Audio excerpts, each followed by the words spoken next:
얼마 정도를 갖고 이제 접근을 하시는 게 좋을까요? 2억, 3억 정도 수준의 아주 소액의 현금으로도 충분히 건물도 살 수 있다. 저희가 물건을 준비하면 그 입지에 맞는 평균 숙박 요금을 측정을 하고 여기에 점유율을 곱해서 얼마를 벌 수 있는지를 계산을 해드리고요. 거기서 지금 말씀드렸던 고정 비용을 빼면 순 매출이 어느 정도 되는지 저희가 계산을 다 해드리고 있거든요. 어디 보고? 카메라 렌즈. 아, 렌즈요? 네, 안녕하세요. 정유주입니다. 오늘은 같이 일하고 있는 현 과장님을 모셨는데요. 본인 소개 한 번만 해주세요. 안녕하십니까. 고해조 빌딩 입사한 지 3개월밖에 안 된 새내기 황연화 과장이라고 합니다. 잘 부탁드립니다.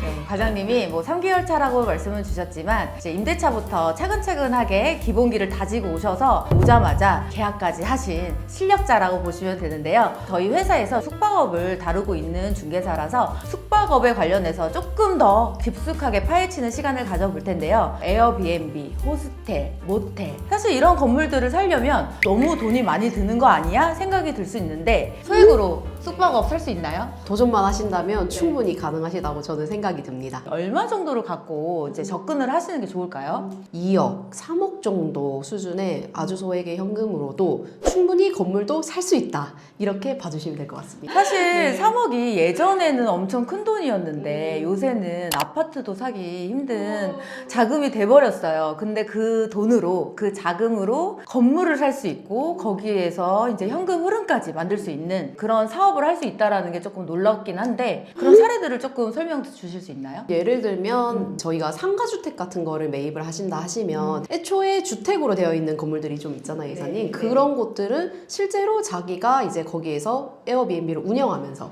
밑에 상가층은 이제 전부 임차를 맞추는 식으로 가시면 최대한의 이제 수익률을 내실 수 있는 방법, 그런 부분도 있고, 조금 오래된 건물들을 리모델링 하셔가지고 숙박시설로 용도 변경을 하는 쪽으로 가는 방법도 있을 것 같습니다. 그러면 얼마 전에 또 성공 사례가 하나 있는데 그거를 저희가 이제 계약만 한 상황이라 다 오픈을 할 수는 없지만 이런 지역, 요 정도 금액대로 계약을 했다. 그거를 말씀드리면 조금 더 와닿을 것 같긴 하거든요. 일단 힌트를 조금 드리면 우리나라에서 지금 가장 외국인들이 많이 가는 지역 중에 하나다. 그리고 두 번째로는 손님이 에어비앤비를 운영을 해보셨던 경험이 있으신 손님이라 다음은 무조건 내 건물에 투자를 하겠다. 임대 매물에는 이제 더 이상 손을 대주지 않겠다. 세 번째로는 이제 그 건물 같은 경우에는 호스텔로 풀 생각을 아무도 안 하셨던 건물이었던 것 같아요. 네, 근데 이제 저희 협력 건축사님께서 이건 충분히 될 것 같다라고 이제 저희는 자문을 받아서 진행을 하게 됐습니다. 뭐 저는 정답을 알고 있지만 외국인이 가장 많이 오는 상권이라고 함은 크게 세 곳이 있어요. 첫 번째 강남, 두 번째 홍대, 세 번째 성수입니다. 사대문을 놓치신 것 같습니다. 예전부터 인기가 항상 많았던 동네들이에요. 경복궁이 있고 그 창덕궁이 있고 이런 관광지가 개발이 되어 있기 때문에 숙박업은 발달되는 게 자연스러운 현상인 것 같습니다. 관광객뿐만 아니고 외노자도 많을 텐데 네. 외노자들에 대한 수요는 따로 없나요? 오, 제 손님 물건 중에 그런 케이스가 하나 있어요, 지금. 그래서 거기 같은 경우에는 동네는 이제 말씀드리긴 어렵지만 외국인 노동자들, 거주민들이 많은 동네입니다. 거기에 장기 투숙을 하신대요. 지역을 말씀 주셔야 와닿을 것 같은데. 이제 네. 예를 들면 동대문 근처에 이제 뒤에 보면 외국인 거리가 있는 그런 쪽 아시죠? 뭐 대림동 이런 쪽도 중국인들 많이 사시는 곳, 이런 곳들은 외국인 분들이 월세방도 구하시긴 불편하시고 아니면 자가를 거주하시긴 어려우니까 장기로 이제 하실 곳을 많이 찾는 것 같아요. 그래서 장기 투숙객이 많다. 다만 단가는 조금 낮다라는 이제 건물주님의 피드백을 들은 적이 있습니다. 그 단가는 낮지만 그만큼 지가는 낮기 때문에 뭐 또 저렴히 수익률이- 매입하실 수 있고. 맞아요. 그래서 이제 말씀 주셨던 지역에서 조금 소액으로 접근하시다가 점점 이렇게 볼륨을 키워나가는 방법도 좋다라고 생각이 듭니다.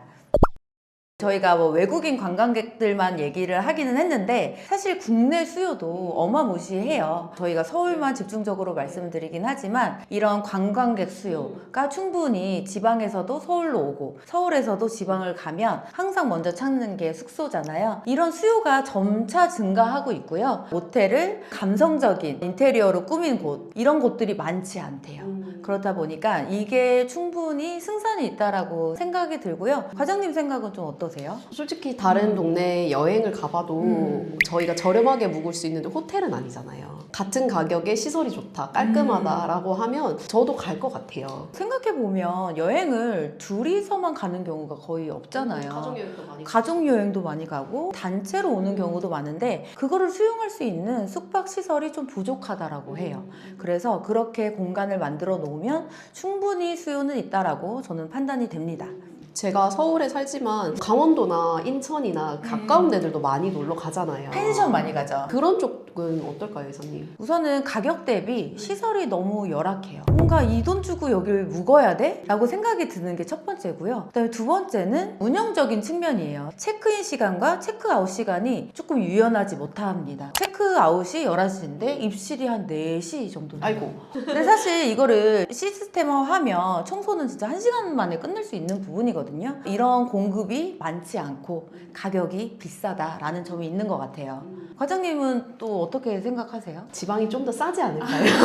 근데 싸긴 하지만 그만큼 지금 블루 오션이기 때문에 공급이 없어서 가격은 받을 수 있을 것 같아요. 관광지다 보니까. 맞아요. 그 숙박 금액이 지방으로 간다고 무조건 싸진다도 아니니까 입지별로 다르잖아요. 네.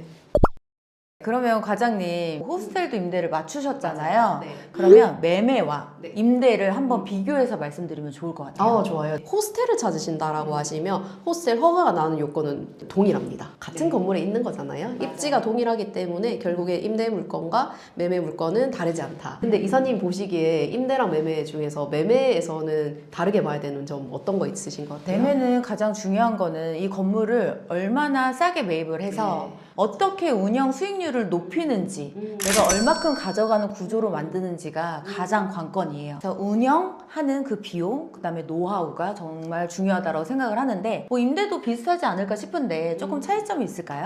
임대 같은 경우도 임대료가 싼 건물에 들어가야 저희가 가장 남는 거고 네. 다만 이제 임대를 찾으시는 분들 같은 경우에는 본인 건물이 아니다 보니까 소방시설 결코 하길 원하지 않으십니다. 근데 자기 건물이다 투자하셔야죠.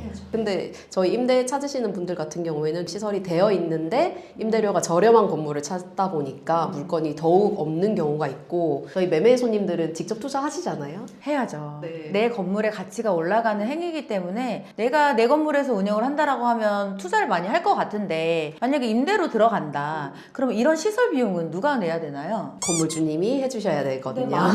만약에 안 해준다. 네. 그러면은 임차를 유치를 못하는 거네요.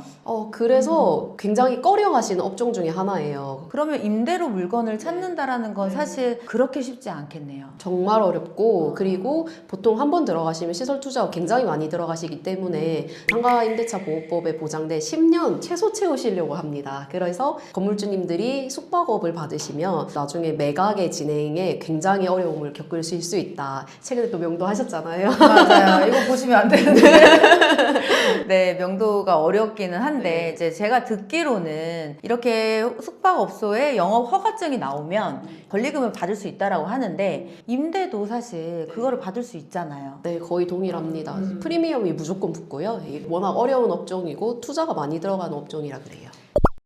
제가 계약하고 나서 저한테 가장 손님들이 많이 물어보시는 게 수익 그래서 얼마 나오냐 그 질문 너무 많이 여쭤보셔가지고 그거에 맞춰서 저희가 이제 설명을 드리고 매물을 차단을 드리는데 어떻게 짜죠 저희가? 사실 수익이 엄청 높죠. 근데 매일매일 손님이 바뀌어요. 그렇다 보니까 운영 비용이 그만큼 또 들어갈 수 있다는 점은 꼭 확인을 하시고 들어가셔야 되고요. 첫 번째로 들어가는 비용은 이자 비용. 내가 임대로 들어갔을 때는 월세로 내는 비용이 되겠죠. 두 번째는 이제 운영하면서 발생하는 비용들이 여러 개가 있는데요. 운영을 직접 할 수도 있고 그다음에 위탁을 맡길 수도 있어요. 근데 만약에 직접 운영을 한다라고 했을 때 그래도 혼자 할 수 없어요. 인건비가 필요합니다. 근데 이게 위탁을 맡기는 것보다는 조금 저렴합니다. 만약에 위탁을 맡긴다 하시면 사실 마케팅 비용이 좀 많이 들어가잖아요. 플랫폼 같은 거 운영하실 때 쓰셔야 되니까 뭐 야놀자, 에어비앤비 다 수수료거든요. 그래서 그런 부분도 감안은 조금 하셔야 되는 부분. 그리고 운영하시면서 기본적으로 많이 씻으시는 업종이어서 네. 물세 많이 나옵니다.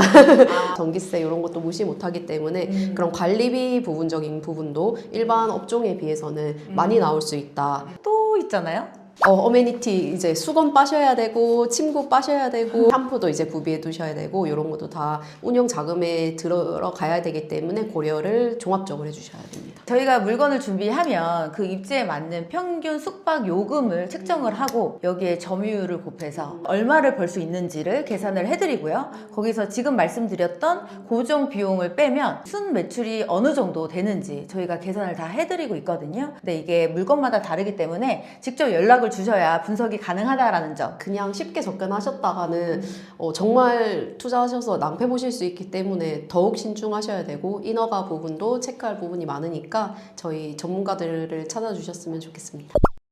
한 달 현금 흐름이 1,000만 원 정도 나올 수 있다라는 게 많이 없거든요, 서울 안에서. 근데 그게 가능한 게 숙박업입니다. 한번 이 사업을 시작하시면 2개, 3개 무조건 잘 되셔서 사업을 확장하실 수 있는 기회가 되기 때문에 꼭 해보셨으면 좋겠습니다. 오늘은 여기까지 말씀드리고요. 다음에 더 좋은 컨텐츠로 찾아오겠습니다. 안녕. 안녕. 안녕.